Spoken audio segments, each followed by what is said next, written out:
خیلیاتون ازم سوال کردین این موتورا چجوری روی ساعت نصب میشه.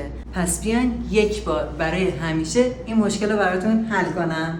اول از همه این پیچا رو باز میکنیم از روی موتور هر دو رو.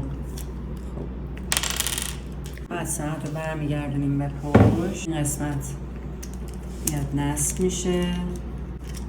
جای موتور میاد سمت پایین، میذاریم داخل این سوراخ پشت ساعت. حالا ساعت رو برمیگردونیم، از پشت موتور رو نگه میداریم محکم.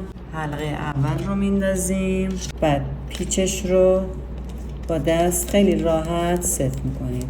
اگرم مثل من زور نداشتین با یه دونه دنباریک کوچولو میایم و این پیچو به آرومی سفتش میکنیم تا عقربه ها موقعی که نصب میشن لق نزنن.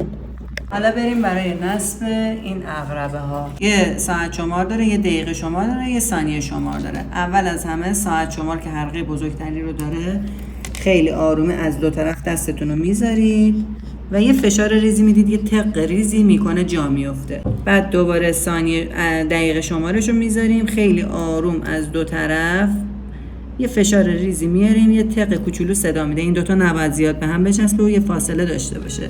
و در نهایت ثانیه شمار رو میذاریم و موتور شروع میکنه به کار کردن بعد از باتری انداختن.